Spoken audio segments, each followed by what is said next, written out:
Hi friends, welcome to திரை தமிழன் reviews. இன்னைக்கு வீடியோவில் எந்த மூவியை பற்றி பார்க்க போகிறோன்னா, அர்ஜுன் தாஸ் நடிப்பில் ரீசெண்டாக தேட்டர்ஸில் ரிலீஸ் ஆன கான் சிட்டி படத்தை பற்றி தான் இன்னைக்கு மூவி ரிவ்யூவில் பார்க்க போகிறோம். இந்த படத்தில் யோகி பாபு, அனாபென், வடிவுக்கரசி மற்றும் பலர் நடிச்சிருக்காங்க. இந்த படத்தை டைரக்ட் பண்ணது ஹரிஷ் துரைராஜ். வாங்க படத்துக்குள்ளே போகலாம். இந்த படத்தோட கதை என்னன்னா, ஹீரோ ஸ்டார்டிங் சீன்லேயே ஏதோ ஆந்திரா சைடில் ஒரு ஹோட்டல் வச்சிருக்க மாதிரி நமக்கு காட்டுவாங்க. அதுக்கப்புறம் அவங்க கூடயே அனாபென், வடிவுக்கரசி, யோகி பாபு இவங்கெல்லாம் கூட இருக்க மாதிரி நமக்கு காட்டுவாங்க. அவருக்கு ஒரு பையனும் இருப்பான். அவன் சின்ன வயசுலேருந்தே நடக்க முடியாத ஒரு சுச்சுவேஷன்ல இருப்பான். ஸ்கூல்ல படிச்சுட்டு இருப்பான். அர்ஜுன் தாஸோட வேலை என்னன்னா, அந்த பையனை டெய்லி ஸ்கூல்ல விட்டுட்டு திருப்பி கூட்டிட்டு வர வேலை. அப்படி ஒரு நாள் கூட்டிட்டு வர போகும்போது அந்த பையனை காணுங்கிற மாதிரி ஸ்கூல் டீச்சர்ஸ் சொல்லுவாங்க. அதுக்கப்புறம் அவரு கேமரால செக் பண்ணி பார்ப்பாரு. அப்படி செக் பண்ணி பார்க்கும்போது யாரோ ஒருத்தன், இவங்களுக்கு தெரிஞ்ச ஒருத்தன் தான் பையனை கூட்டிட்டு போற மாதிரி தெரிய வருது. அதுக்கப்புறம் அங்க இருந்து ஒரு 10 வருஷம் தள்ளி ஒரு பிளாஷ்பேக் மாதிரி காட்டுறாங்க. அந்த பிளாஷ்பேக்ல அர்ஜுன் தாஸ் இபில வேலை செஞ்சுட்டு தான் சொந்தமா கட்டின வீட்டை கடன் வாங்கி கட்டியிருப்பார் போல இருக்கு, அவங்க அம்மா பேர்ல. அதுக்கோசரம் கடன்காரன் கிட்ட மறைமுகமா தப்பிச்சு ஆபீஸ்க்கு வந்துட்டு போயிட்டு இருப்பாரு. அது இல்லாம ஒரு பொண்ணையும் லவ் பண்ணிட்டு இருப்பாரு. இந்த பக்கம் ஆனாபென்னை காட்டுவாங்க. ஆனாபென் தான் ஏற்கனவே கல்யாணம் ஆகி குழந்தையோட புருஷன் சரியில்லாம ஒரு வீட்டை ரிலீஸ்க்கு எடுத்து தங்கியிருப்பாங்க. ஒரு கம்பெனி மூலியமா தான் அந்த வீட்டை லீஸுக்கு எடுத்து தங்கியிருப்பாங்க. அதுக்கப்புறம் அந்த கம்பெனியும் போர்ஜரி பண்ண கம்பெனின்னு தெரிஞ்சோடனே இவங்க வீட்டுல இருந்து துரத்தி அமுச்சு விட்டுருவாங்க. அதுக்கப்புறம் இவங்களுக்கு என்ன பண்ணே தெரியாத சுச்சுவேஷன். அதுக்கப்புறம் யோகி பாபியும் வடிவுக்கரசியும் காட்டுவாங்க. அவங்க 2 பேரும் அம்மா பிள்ளையா காட்டுவாங்க. வடிவுக்கரசிக்கு ஏதோ ஒரு லங்ஸ்ல ஏதோ ப்ராப்ளம் சொல்லிட்டு அவங்களுக்கு ஆபரேஷன் பண்றதுக்கு ஒரு 8 லட்சம் தேவைப்படுதுன்ற மாதிரி சுச்சுவேஷன். ரொம்ப கஷ்டத்துல இருப்பாங்க. அப்போ யோகி பாபு என்ன பண்ணுவாருன்னா, அவங்க அப்பா சினிமாலாம் ரொம்ப ஃபேமஸான ஸ்டண்ட் மாஸ்டர். அதனால அவரோட இன்ஃப்ளூயன்ஸ் யூஸ் பண்ணி பணம் கேட்டு பார்ப்பாரு. யாருமே தரமாட்டாங்க. அதுக்கப்புறம் அவங்க அப்பா ஒரு ட்ரஸ்ட் வச்சிருப்பாரு. அந்த ட்ரஸ்ட்டை மூலியமா ஃபேஸ்புக்ல ஒரு இது மாதிரி அனௌன்ஸ்மெண்ட் மாதிரி, எங்க அம்மாவுக்கு உடம்பு சரியில்லை, இந்த மாதிரி பணம் தேவைப்படுது, யாராவது உதவி பண்ணுங்க அப்படிங்கிற மாதிரி போட்டிருப்பாரு. அதனால அடுத்த நாள் காலையில இருந்து அவருக்கு பணமா தள்ளும். அவரோட கஷ்டமும் கொஞ்சம் கொஞ்சமா மாறிக்கிட்டே வரும். அதுக்கப்புறம் ஆனாபென்னை காட்டுவாங்க. ஆனாபென் என்ன பண்ணுவாங்கன்னா, யாரு நம்மள இந்த மாதிரி ஒரு கம்பெனி ஃபோர்ஜரி பண்ணிச்சோ அதையே நம்ம பண்ணலாம் அப்படிங்கிற மாதிரி பிளான் பண்ணி இவங்க என்ன பண்றாங்கன்னா, இவங்க ஃபேக்கா ஒரு கம்பெனி ஓபன் பண்ணி இவங்களுக்கு நடந்த மாதிரியே மற்றவங்களை ஏமாத்த ஆரம்பிக்கிறாங்க. அது மூலியமா நிறைய அமௌண்ட் சம்பாதிக்கிறாங்க.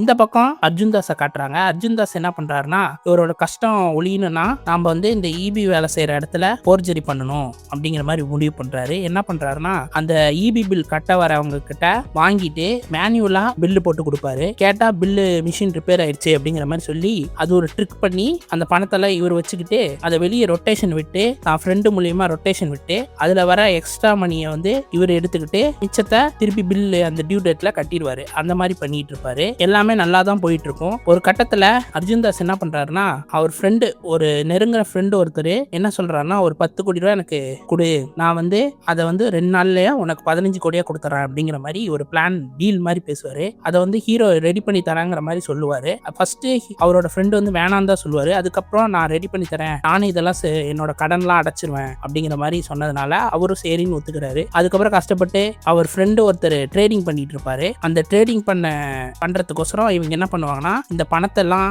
ரெடி பண்ணி அந்த ட்ரேடிங்ல பண்ணி டபுள் மடங்கு சம்பாரிச்சு ஒரு 10 கோடி ரூபாய் ரெடி பண்ணிடுவாங்க. இதுல இன்வெஸ்ட்மெண்டா அங்க சுத்தி இருக்கிற ஆளுங்கெல்லாம் கொஞ்சம் பேர் பணம் போட்டிருப்பாங்க.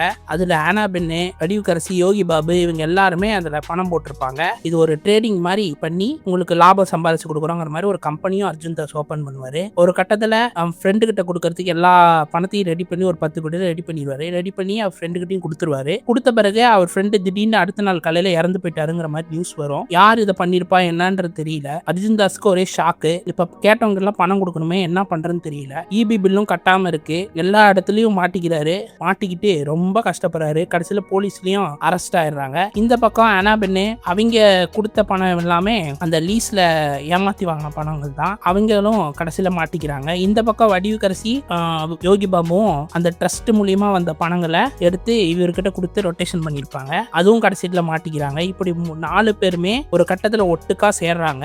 சேர்ந்து இவங்க என்ன பண்றாங்கன்னா, ஊரை விட்டு ஓடி போயிடுறாங்க. போயிடுவாங்க. ஓடி போன பிறகு தான் நமக்கு ஃபர்ஸ்ட் காட்டின அந்த ஹோட்டலு இந்த மாதிரி விஷயங்கள்லாம் ஓப்பன் பண்ணி நிம்மதியா வாழ்ந்துட்டு இருக்காங்க. அங்க ஒரு போலீஸ்காரர் இவங்க அரெஸ்ட் ஆன டைம்ல ஒருத்தர் இருந்திருப்பான். அவன் தான் இவங்களோட பையனை கடத்திட்டு போயிருக்காங்கிறத அப்புறமா நமக்கு காட்டுவாங்க. அதுக்கப்புறமா ஹீரோயும் அந்த 3 பேரும் சேர்ந்து அந்த போலீஸ்காரனை பார்க்க போவாங்க. போனா அவன் ஒரு டீலிங் சொல்லுவான். என்னன்னா, நான் வந்து பெட்டிங் பண்ணி நான் என்னோட பணத்தெல்லாம் நான் இழந்துட்டேன். அதனால நீ என்ன பண்றனா, எனக்கு நீ டபுள் மடங்கு பணம் சாவர வரைக்கும் நீ சம்பாரிச்சு கொடுக்கணும். அதுக்கு ஏதோ ஒரு பிளான் பண்ணி கொண்டு வா. உன் மூலியமா தான் நான் நிறைய சம்பாதிக்க போறேங்கிற மாதிரி சொல்லுவாங்க. அதுக்கப்புறம் ஹீரோவும் ஒரு டோல்கேட் ஸ்கேம் பிளான செட் பண்ணி அதை வந்து வில்லன்ட்டையும் சொல்லி அதை ரெடி பண்ணி அனுப்புவாங்க.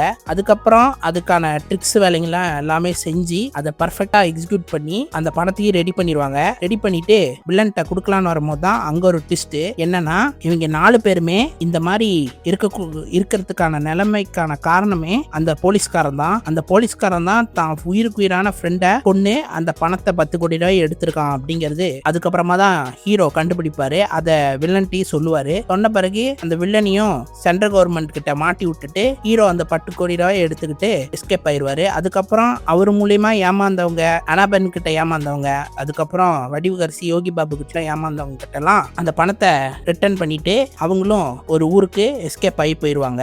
அதுக்கப்புறம் அந்த பையனையும் காப்பாத்தி கிளம்பிடுவாங்க. அதோட இந்த படம் முடிஞ்சிடும். அதுக்கப்புறம் போஸ்ட் கிரெடிட் சீன்ல எல்லாருமே ஒரு நல்ல நிலைமைக்கு வந்ததாகவும் ஹீரோ வந்து மும்பைக்கு போய் இதே வேலையை திருப்பி செய்யற மாதிரி நமக்கு செகண்ட் பார்ட்டுக்கு லீட விட்டு முடிக்கிறாங்க. மொத்தத்துல இந்த படம் எப்படி இருக்குன்னா, ஒரு செம்ம மூவி. அதுவும் கிளைமேக்ஸ்ல இந்த மாதிரி ட்விஸ்ட் நான் எதிர்பார்க்கவே இல்லை. அடுத்தடுத்து ட்விஸ்டாவே இருக்கும். அதுக்கோசரம் இந்த படத்தை கன்ஃபார்மா பார்க்கணும். வடிவுகரசியோட நடிப்பு, அர்ஜுன் தாஸோட நடிப்பு, அதுவும் ஆனாபென்னு, அதுக்கப்புறம் யோகி பாபுவோட காமெடி, இதெல்லாமே நல்லாவே ஒர்க் அவுட் ஆயிருக்கு. பிடிச்சவங்க தியேட்டரை போய் செக் பண்ணி பாருங்க. சப்போர்ட் பண்ணுங்க. இந்த வீடியோ பிடிச்சிருந்தா லைக் பண்ணுங்க, ஷேர் பண்ணுங்க, கமெண்ட் பண்ணுங்க, மறக்காம சப்ஸ்கிரைப் பண்ணுங்க, பக்கத்துல இருக்க பெல் பட்டனை அமைக்கிருங்க. இன்னொரு வீடியோல சந்திப்போம். தேங்க்யூ.